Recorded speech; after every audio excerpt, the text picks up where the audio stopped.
अगर मैं आपसे कहूं कि हमारी धरती पर आज भी एक ऐसा ज्योतिर्लिंग है जहां पर भगवान शिव और माता पार्वती आज भी अपने पुत्र से मिलने आते हैं, तो कैसा लगेगा आपको? सुनने में बड़ा रोचक लग रहा होगा और दिलचस्प भी। और बहुत से लोगों के मन में सवाल होगा कि भाई भगवान शिव तो हर जगह है, वो उसी एक ज्योतिर्लिंग में क्यों जा रहे हैं? देखिए, इसके पीछे एक कथा कही जाती है। और ये ज्योतिर्लिंग कहाँ है, इसके पीछे क्या कथा है, चलिए आगे इसी वीडियो में बताते हैं।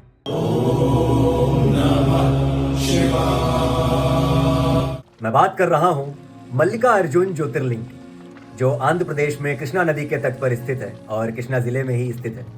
और वहां पे एक श्रीशैल पर्वत है, वहां पर मल्लिकार्जुन जो ज्योतिर्लिंग है वो स्थापित है। अब देखिए, इसके पीछे दो कथाएं कही जाती हैं।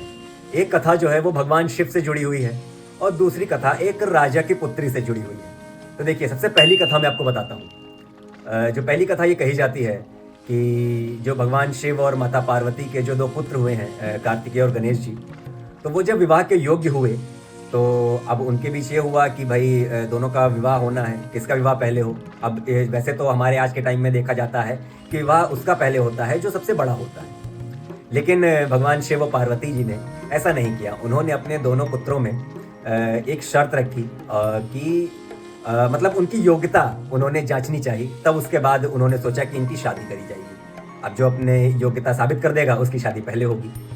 तो भगवान शिव और माता पार्वती ने गणेश जी और कार्तिक जी से कहा कि जो कोई भी इस पूरी पृथ्वी का चक्कर लगा के हमारे पास वापस आ जाएगा उसकी शादी सबसे पहले होगी। तो ये सुनते ही अब भाई कार्तिकेय जी अपने जो वाहन था मोर, उस पर सवार होकर निकल पड़े।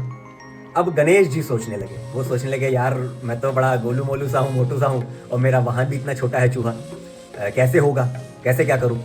अब इसी के साथ साथ जो भगवान गणेश हैं वो बुद्धि के देवता भी कहे जाते हैं। तो फिर उन्होंने अपनी बुद्धि लगाना शुरू किया।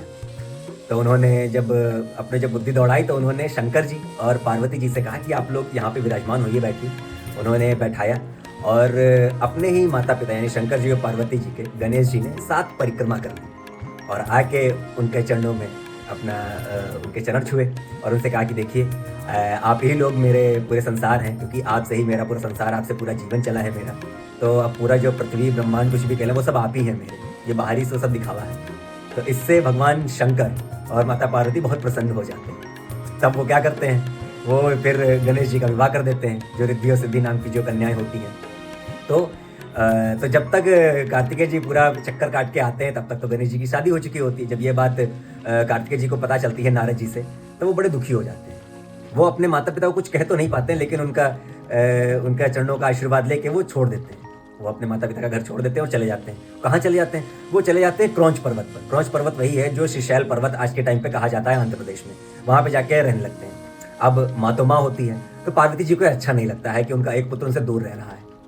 तब वो शंकर जी से कहती हैं कि चलिए हम अपने पुत्र को वापस लेके आते हैं। तो वो लोग वहाँ पे पहुँचते हैं, बड़ा ही आग्रह करते हैं कार्तिकेय जी से, लेकिन कार्तिकेय जी तैयार नहीं होते आने के लिए। तो फिर वहीं पे जो शंकर जी और पार्वती जी हैं ये सोचते हैं कि अब भाई कार्तिकेय जी तो नहीं आ रहे हैं, तो हम ही लोग इसी पर्वत पर एक शिवलिंग के रूप में विराजमान हो जाएंगे और कार्तिकेय जी के साथ यहीं पर रहेंगे। तो वहीं पे एक शिवलिंग की प्रतिमा भगवान शिव वहाँ पे स्थापित करते हैं और हर अमावस्या को भगवान शिव वहाँ पे पहुँचते हैं और हर पूर्णिमा को माता पार्वती जी कार्तिकेय जी से मिलने पहुँचती हैं।